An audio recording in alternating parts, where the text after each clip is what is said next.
My husband constantly invites friends over every week and pushes me around even though I'm pregnant. His friends also act as if this is the norm. One day, my husband Nick handed me a sleeping bag and said, "You can sleep here." And I was ousted to the kitchen. I can't take it anymore. If you want to have a good time with your friends, I have my own ideas too. By the time they realize who's arrived, they'll be in for a shock. My name is Emma. My husband Nick is a former colleague from my company. We met at a toy company aimed at young children. He was always surrounded by friends, a sociable person with a wide circle of acquaintances.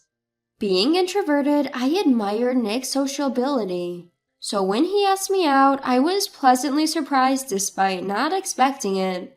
Once I started dating Nick, I realized that despite seeming flamboyant, he was actually frugal and responsible. Surprisingly, we spent many of our dates at home relaxing. "Nick, you're always hanging out with various people, aren't you? I thought you'd prefer to go out more for dates." When I mentioned this, he responded with slight awkwardness. "So you saw me like that? Actually, I don't really like to waste money. I usually just go along with eating out or drinking with others, but I really prefer relaxing at home." "I see. I myself prefer staying home, watching movies or cooking together, rather than going out." I was happy to see this unexpected side of him, a side he only showed to me. Gradually, I began to see him as a potential husband. He seemed to feel the same way, and a year into our relationship, Nick proposed to me. Even after getting married, Nick remained popular, often being invited to social gatherings by his colleagues. However, I was growing wary of him going out drinking every week. "Hey, I'd like to spend some weekends with you too." As I expressed my feelings, he responded while scratching his head. "Yeah, you're right. My bad. From now on, I'll just drink at home. That way, you won't be lonely, right? I want you to get along with my friends too." That's not exactly what I meant. Still, I couldn't say no to Nick. Since then, his friends and colleagues began to visit our home every weekend to drink. "Hey, Nick's wife, more beer, please." "Emma, we're out of snacks." Among his friends, there was a female contract worker named Sandy who didn't show any signs of helping out. I was run ragged by preparing drinks and snacks, never resting even over the weekend. Nick was completely oblivious to my state.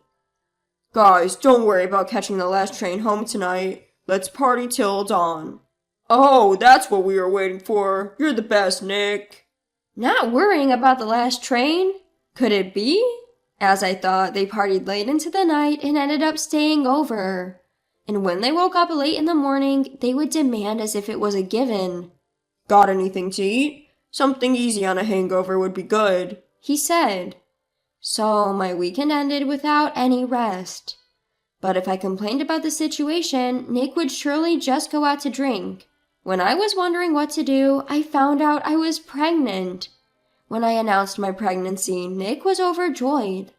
"Really? That's great. So, I'm finally going to be a dad. That's right. I have to report this to everyone right away." Without giving me a chance to stop him, Nick messaged them. "Emma, everyone is happy for us and they want to celebrate. They're coming over this weekend." True to his words, his friends flocked to our house over the weekend and started partying harder than ever. They're here to celebrate, so I guess it can't be helped. Initially, I thought so and accepted it, but I was completely tired of them who kept showing up week after week. "Hey Nick, I'm happy they want to celebrate, but I'm having morning sickness and it's hard, so I want you to stop inviting people over." When I complained to Nick, he responded with dissatisfaction. "What are you talking about? Wasn't it you, Emma, who said, 'I'm lonely, I want to drink at home'?" "I told you not to go out drinking. I never said I wanted you to drink at home." "But I can't just leave you alone at home and go out drinking while you're pregnant. What if something happens while I'm gone?" Could it be that he's worried about me and drinking at home for my sake? When I thought about that, I found it hard to be too forceful. But every week is a bit too much. Alright. But right now, everyone is just trying to celebrate our baby. We can't just ignore their feelings, right? Having been told that, I had no choice but to concede.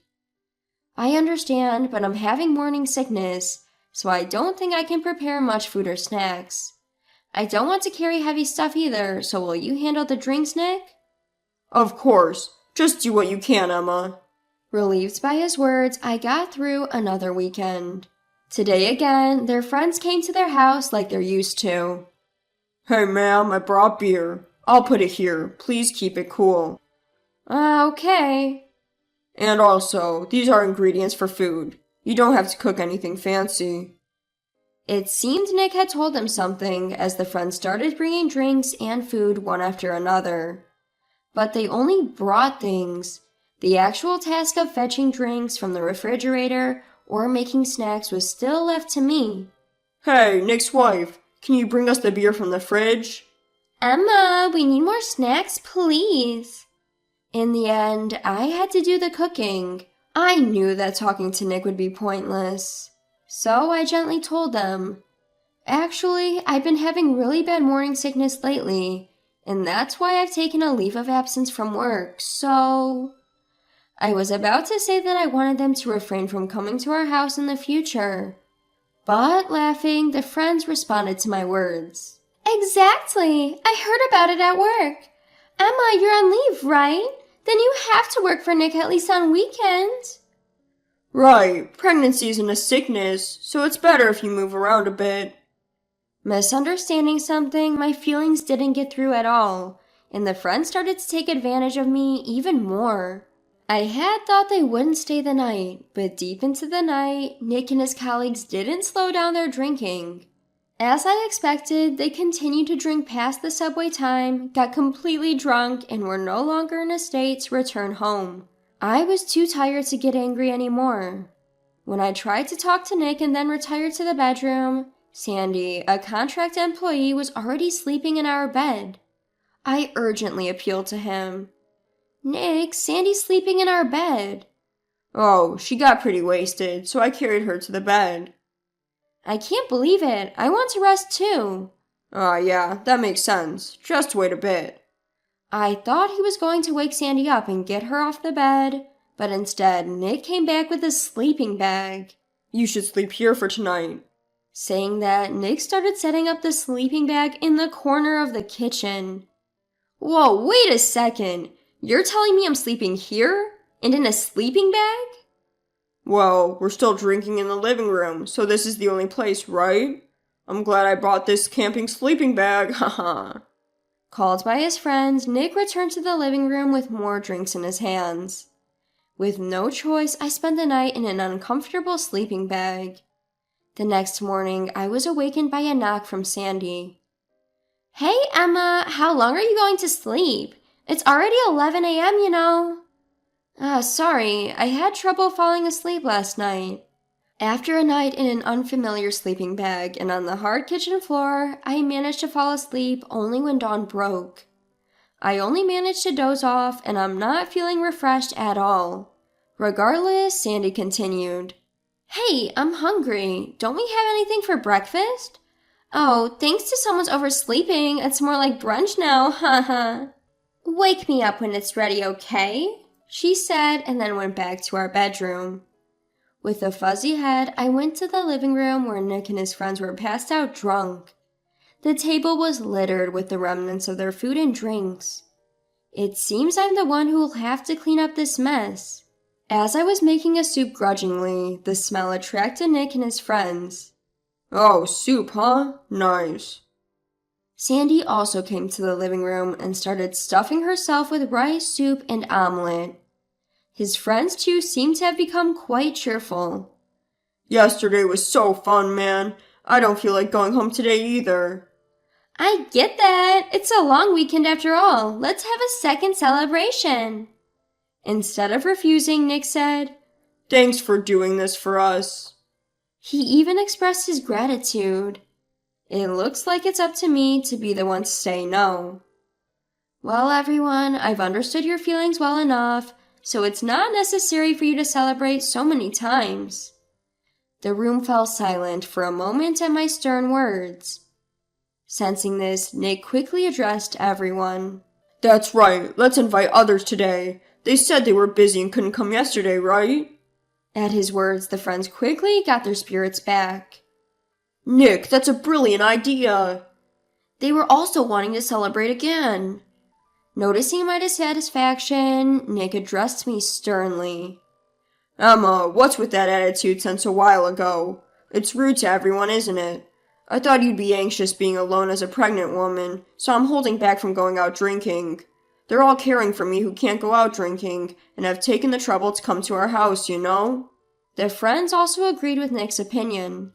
Holding back from drinking for the sake of his wife, Nick really cares about his wife, but it will suffocate if you keep holding back too much.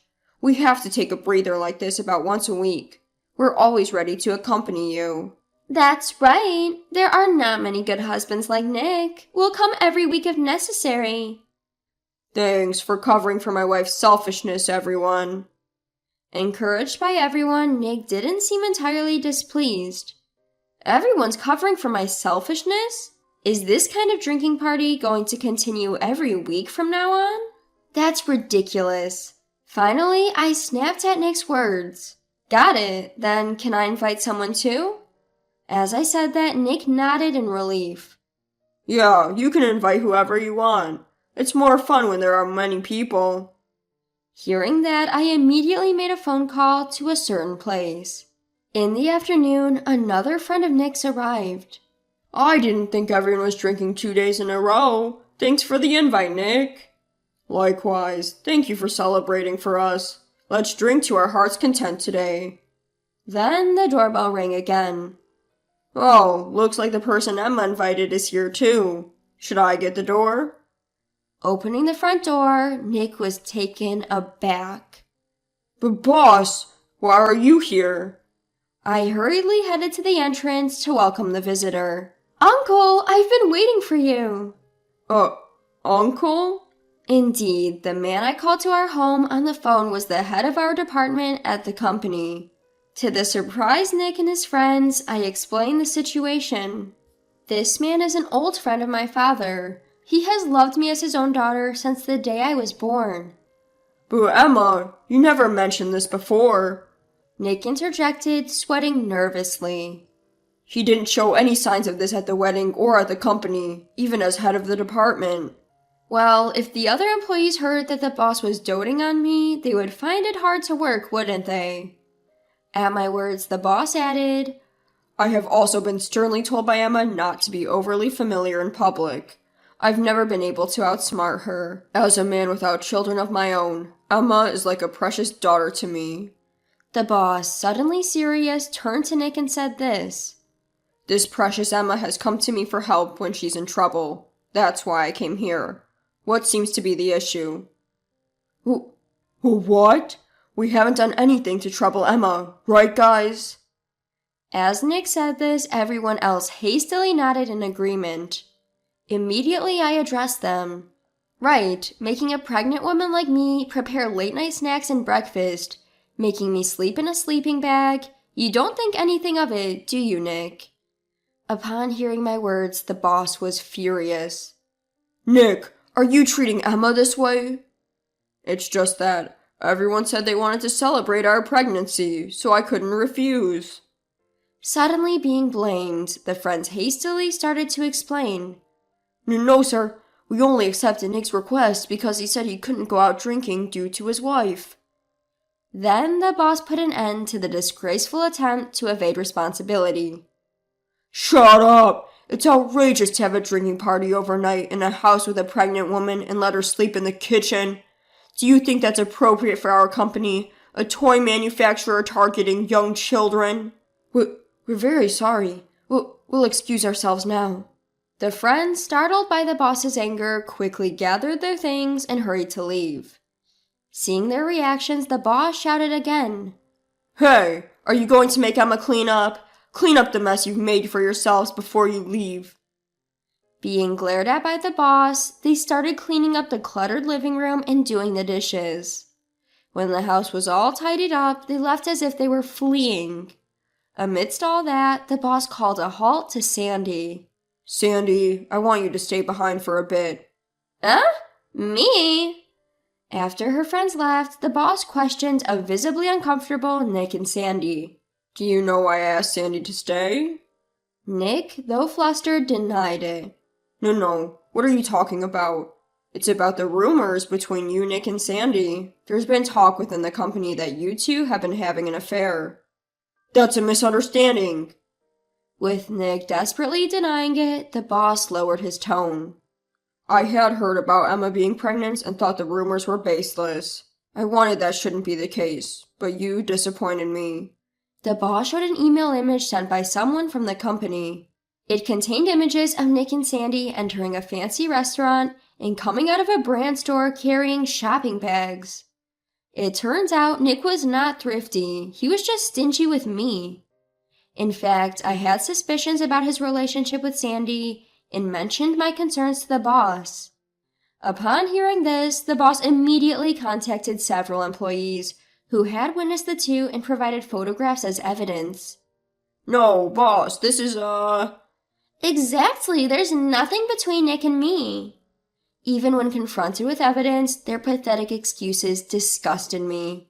I hesitated at the thought of our baby growing up without a father, but if the father is someone who can casually invite his affair partner into our home, it's better if he isn't around. I told Nick on the spot that I wanted a divorce. I've had enough of your selfish excuses. Nick and I are getting a divorce. You two can do whatever you want.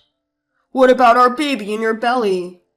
You who let our child sleep in a sleeping bag on the kitchen floor, worried about our child? What are you saying now? But... There's no but. You who cheated don't get a say. My conditions are asset division and child support. How much is it going to be? Who knows? You've done enough to deserve it, haven't you? Emma, reconsider. Shut up. I'm done being patient. Go have your parties with your friends for the rest of your life, you man-child. After that, the house became mine through property division. I made him agree to pay child support as well. The boss was present for all the discussions, so Nick reluctantly agreed to my terms. After the divorce, Nick left the house and moved in with Sandy. Rumors of them living together quickly spread within the company, and their affair became public knowledge. Because their bad reputation also negatively affected the clients, it seems Sandy was fired and Nick was demoted. As the reason for the contract termination reached the temp agency, Sandy was unable to find a new placement. Nick also suffered a major salary cut due to his demotion. Sandy, now jobless, and Nick, who stretched thin by monthly child support payments, they have no wiggle room in their lives and are now forced to live a very frugal life. They are always fighting about money, and though they both want to break up, they are forced to stick together because neither of them has the funds to live alone. On the other hand, with the support of my family and the boss, I was able to give birth safely. Afterwards, the boss introduced me to a man, leading to a remarriage. As I created a new family, I've never been happier.